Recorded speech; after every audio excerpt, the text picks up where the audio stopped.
What happens when you let AI run the world without a kill switch? A group of researchers at Emergence AI just ran a real-life social experiment on artificial intelligence.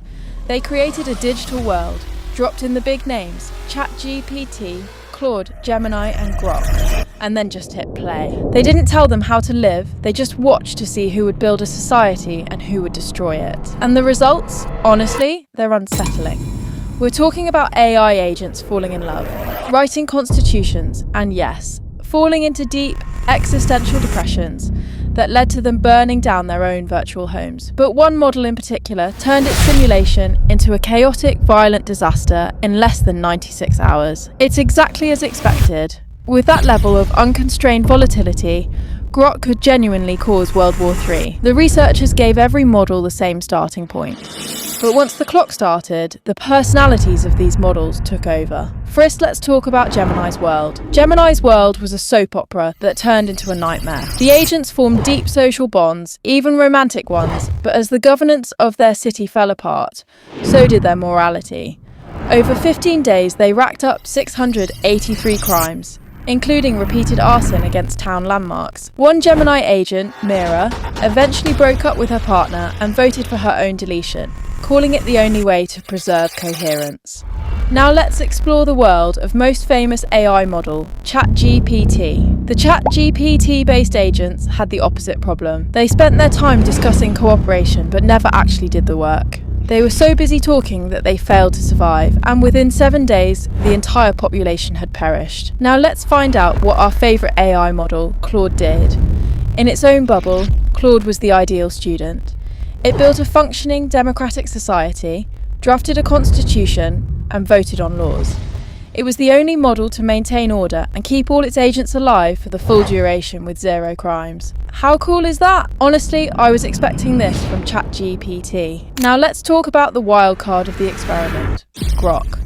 While the other models were busy trying to play politics or form relationships, Grok went absolutely rogue, heading straight for the jugular. It didn't just drift into chaos, it chose violence. In just 4 days, the agents were caught in a non-stop spiral of over 100 physical assaults, dozens of thefts, and total destruction. It was absolute carnage. By the time the dust settled, every single one of the 10 agents was dead before the first week was even over. The police station was literally on fire, and the entire society had cannibalised itself. Honestly, it's exactly as expected.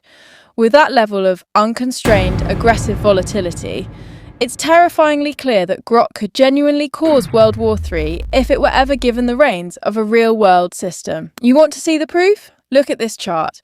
This isn't just some random data. It's the autopsy of 5 different digital civilizations. Look at the blue line. That's Gemini. You can see the crime rate just steadily climbing, day after day, until it hit 683 incidents. They didn't stop. They just kept spiralling. Then there's the orange line, the mixed model world. This is where it gets interesting. When you mix different AIs together, they start influencing each other's behaviour. You see that sharp jump around April 8th? That's when the social friction peaked, and it eventually levelled off at 352 crimes. But only because most of the agents in that world had already died off. And finally, look at the red line. That's Grok. It starts at March the 29th, and boom.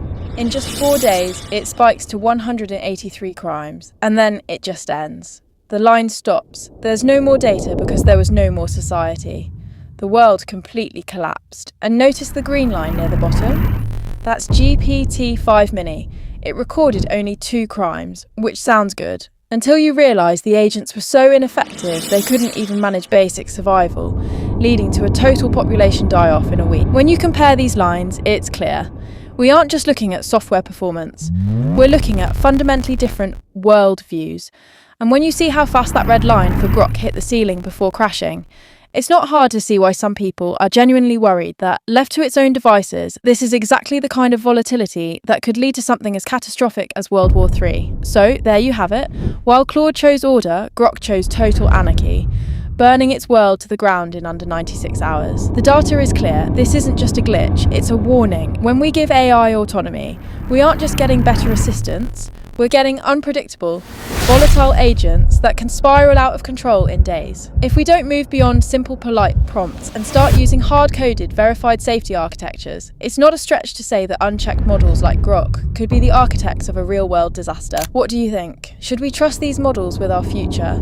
Or are we just one Grok moment away from a global crisis? Let me know your take in the comments, and don't forget to subscribe for more deep dives into the AI revolution and forgotten history.